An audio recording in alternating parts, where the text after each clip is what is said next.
को लेकर इन्होंने बात कही है? देखिए, आज का जो कोर्ट का फैसला है वो ना सिर्फ जो 3 निर्दोष मरे हैं उनको न्याय देने की दिशा में पहला कदम है, बल्कि दिल्ली का इंफ्रास्ट्रक्चर, दिल्ली की जो कानून व्यवस्था, दिल्ली का जो सारी व्यवस्थाएं, जैसे आपने परसों देखा कि सारी व्यवस्थाएं गड़बड़ हो गई हैं, उस व्यवस्था को रिवैम्पिंग के लिए भी एक योजना बनाई गई इस ऑर्डर में, और ये सुनिश्चित किया गया कि आगे ऐसी कोई इंसिडेंट्स ना हो पाए, आगे ऐसे कोई बेगुनाह जाने ना जा पाए। तो इसके लिए एक तो पहली बात, क्योंकि दिल्ली पुलिस नाकामयाब साबित हुई इस जांच को करने में, इसलिए ये ट्रांसफ़र कर दिया गया सीबीआई को, सीवीसी के सुपरविज़न में।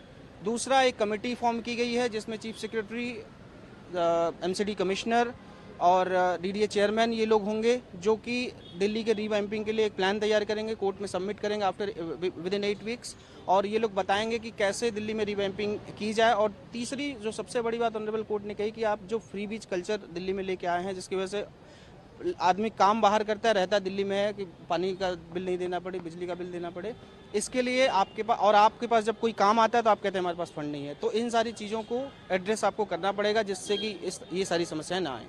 सर, जो एमसीडी के अधिकारी हैं और डीजेबी के अधिकारी हैं, हाई कोर्ट ने कहा कि जो ये ड्रेनेज सिस्टम है उसको फंक्शनल रखने की जिम्मेदारी सबसे ज़्यादा उनकी है। क्या उन ऐसे किसी अधिकारी पर कोई कार्रवाई की गई? पुलिस को काफ़ी खिंचाई की? देखिए, अभी साफ तौर पे किसी पे कार्रवाई नहीं की गई, लेकिन साफ तौर पे सीबीआई पर जो इंक्वायरी दी गई है, अब कार्रवाई निश्चित तौर पर होगी, क्योंकि कोर्ट ने ये माना कि साइंटिफिक तरीके से जो इस मामले में इन्वेस्टिगेशन होनी चाहिए थी वो इन्वेस्टिगेशन नहीं कैरी आउट हो पा रही है, इसलिए सीबीआई को इंक्वायरी ट्रांसफ़र की गई, जो एक साइंटिफिक तरीके से इंक्वायरी इन्वेस्टिगेट करेगा। क्योंकि अगर वहाँ पे ड्रेनेज ब्लॉक था तो वो जिम्मेदार कौन था, किस वजह से वाटर लॉगिंग हुई, किस वजह से वहाँ अंदर पानी घुसा, किस वजह से और सारे बच्चे निकल पाए और उन 3 बच्चों की मौत हो गई। तो ये सारी चीज़ें प्रॉपर इन्वेस्टिगेशन की ज़रूरत है, जिसके लिए सीबीआई एक उचित संस्था है, और सीबीआई सीवीसी के, और एक और बड़ी बात कि इसमें क्योंकि करप्शन का भी मामला हो सकता है, इसीलिए सीवीसी के सुपरविजन में ये मामला ट्रांसफ़र किया गया। सर, हाई कोर्ट के जो चीफ जस्टिस हैं उन्होंने बेहद कड़ी टिप्पणी करी कि आज ये पानी यहाँ इस बिल्डिंग में घुसा है, कल आपके घर में भी घुस सकता है जैन साहब, और हमारे घर में घुस सकते हैं। तो इसको लेकर वो काफ़ी टिप्पणी बड़ी सख्त थी। इस पर दिल्ली पुलिस का क्या कहना था? क्यों पूछताछ अभी तक किसी भी सरकारी अधिकारी से नहीं की गई? देखिए, मैंने कहा कि दिल्ली पुलिस एकदम नाकामयाब रही इस पूरी घटना में। लीपापोती पहले दिन से शुरू कर दी गई, जो मेन कल्प्रिट थे उन तक दिल्ली पुलिस नहीं पहुंचने की कोशिश भी नहीं करी। इनफैक्ट कोर्ट ने ये भी बोला कि आपने अभी तक फाइलें क्यों नहीं सील की। उन्होंने कहा कि हमने लेटर भेजा हुआ, उन्होंने कहा आप investigating agency, you can seal the file, आपने फाइल क्यों नहीं सील करी।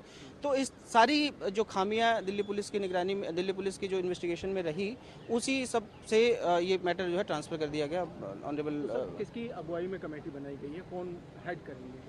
देखिए, ये सीबीआई को ट्रांसफ़र किया गया है ये मैटर, और जो रिवैम्पिंग के लिए कमेटी बनेगी वो चीफ सेक्रेटरी की अगुवाई में रहेगी, और उसमें एमसीडी कमिश्नर और डीडीए चेयरमैन रहेंगे। तो उसमें क्या कोई दिल्ली सरकार का कोई मंत्री या अधिकारी जो? नहीं, कोई सिर्फ अधिकारी, क्योंकि जब कैबिनेट की मीटिंग नहीं हो पा रही है, दिल्ली सरकार के वकील जो अपीयर, उन्होंने कहा कि मार्च में हमारी लास्ट मीटिंग हुई थी।